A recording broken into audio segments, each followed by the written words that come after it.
Hi, I'm Tanner Reinhardt. This is speech project number 3. Here's my keyword outline. We have the introduction, first body paragraph, second body paragraph, third body paragraph, fourth body paragraph, the fifth body paragraph, and the conclusion. Megan Lockhart of CNBC said that earlier this year, nearly a quarter of Americans steered clear of the doctor simply because of the expense. And this was for things like doctor's visits, vaccinations, and blood work. We live in one of the most well-developed countries in the world, and we shouldn't be afraid to seek medical attention simply because we can't afford to. Universal health care would allow all Americans to get the same treatment, no matter their financial demographic. This would lead to equality among classes and would lead to those who can't afford expensive health insurance to get great treatment. Today, we can talk about how we can change this issue for the better. We'll look at a couple countries who do healthcare a bit differently. Then we'll get to see the pitfalls of our own system through the eyes of an actual American and her story. Then more importantly, we'll look at how healthcare reform is going on today in the political platform as the 2020 election is imminent. This is very important. And then finally, we'll compare everything that we've talked about into one cohesive, hybrid, universal healthcare system, one that can work for all. So we'll talk about a country who does healthcare a bit differently. This is Canada. Canada has universal healthcare. Now, we talked about this in the last speech, but basically how it works is the basic coverage is dictated by the province.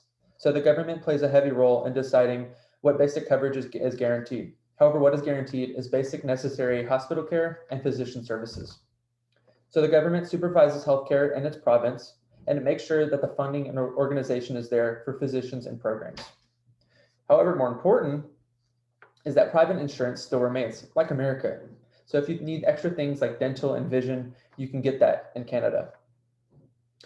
Actually, and according to an article from the Commonwealth Fund, private insurance is still held by about 2/3 of Canadians, meaning it's still very important to them, but they also have universal healthcare. Now, these, of course, come at great benefits. And in fact, Canada spends less on healthcare than the United States. If you look at this graphic from CNBC, Canada actually only spends about 10.4% of their GDP on healthcare versus the United States at 17.2%. This is crazy regarding all the benefits that they receive despite spending less on healthcare. So another country that gets a lot of attention on healthcare is actually Sweden. Sweden also has universal healthcare, but at a much more advanced level. Their government controls their healthcare system on 3 different levels. This is the national, regional, and local levels. Each level has its own responsibility, but overall, it's still universal healthcare, and costs are still set by the government. Now, it's incredible to see the actual benefits of all of this. So the Commonwealth had another article in 2020 going over Sweden's healthcare system. And specialty visits only cost about $30 US in Sweden. And hospital care only costs about $11 per day, which is drastically different from the United States. Also, the Commonwealth Fund reported that there are yearly caps on the services that you can get. Outpatient visits cap at $125 US, and drugs cap out at $246 US. Past this point, all those services become free. And also, what's even crazier is that all of this is publicly funded. In fact, Canada only has about 6% of people who are still on private insurance, who need really, really special coverage, as you can see in this graphic here. So we've seen healthcare in 2 different countries. Now let's look at our own from a story from 2016. In 2016, a girl from Healthcare Now named Stephanie reported that she had 2 friends that both had cancer. One lived in the United States and one lived in Denmark. However, they both had very different stories. The first 2 lived in the United States, experienced very high bills, and they started piling up. And actually, the sister of this person went and started crowdsourcing funds to try to get help to pay for all these bills. However, when Stephanie saw that what was happening and saw the Facebook posts and the pictures, she was shocked. She saw him, quote from the video, laying in a hospital bed with tubes and machines around him. Stephanie said she was shocked to see this, and it was horrible to watch somebody display themselves and such pity to try to draw sympathy to get funds to pay for their bills. What's crazy is while all this was happening in the United States, it was completely opposite for the person with similar cancer, but in Denmark. Stephanie's friend in Denmark this time got complete coverage through what she says was covered under the Danish national healthcare system. She didn't pay anything. She posted no pictures, no fundraiser. However, she got coverage for free. Now, what's great is in America, healthcare reform is already on its way. This is through our political platforms. So a lot of politicians have already started doing this.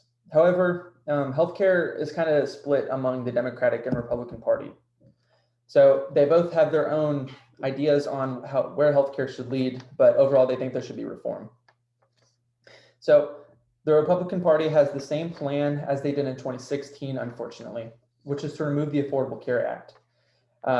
They tried removing it in 2017, and actually a post from the article from the Washington Post, which was made about 20 days ago from Paul Waldman, said that this would revoke the protection with those with pre-existing conditions.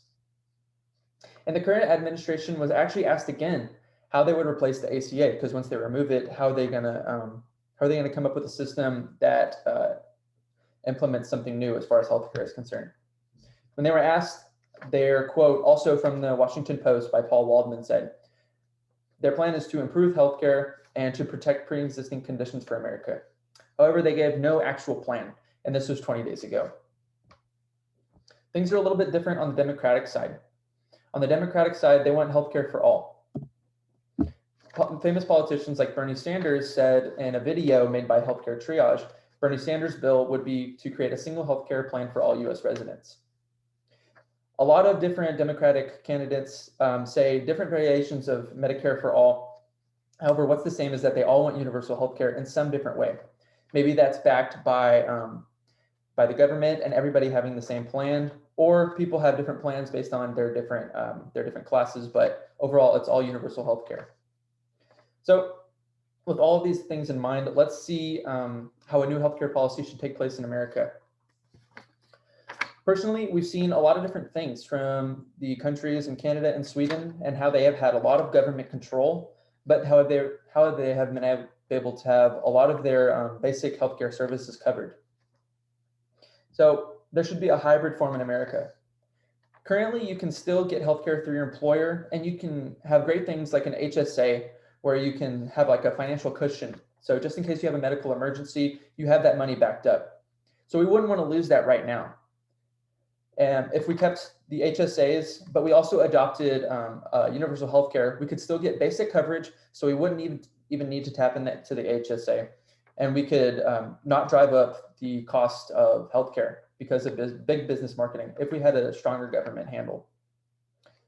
Too much government control, like taxes in Sweden, is a problem because those who hardly need medical assistance would be wasting money on those taxes towards healthcare, and they wouldn't even be using it. However, it should be balanced enough so that the people who have issues can still get basic healthcare. And we want people to go get basic healthcare. We want people to stay healthy. So if we can motivate people that they're already covered and the service that they're going to receive is already covered, then they'll go anyways. Now, the best thing we can do as Americans is to start talking about this issue. We could do our research when we go vote, and we can make sure that the political candidate that we're voting for actually covers things like universal health care and advocates for policies where we can all receive the same treatment. The issue is this process will not take place overnight. This could be 10, 20 years in advance. And all we have to do is start talking about it. Informing the public on how seriously convoluted and business-driven our healthcare system is now is what will take place with change on a broader scale. To summarize, universal healthcare would allow all Americans to receive the same treatment, no matter their financial demographic. This would lead to equality among classes and better care for those who can't afford expensive health insurance. With these changes, we can build a more unified America and rival countries like Canada and Sweden with their systems, who spend less on their GDP despite whose citizens have a better overall quality for life. Thank you.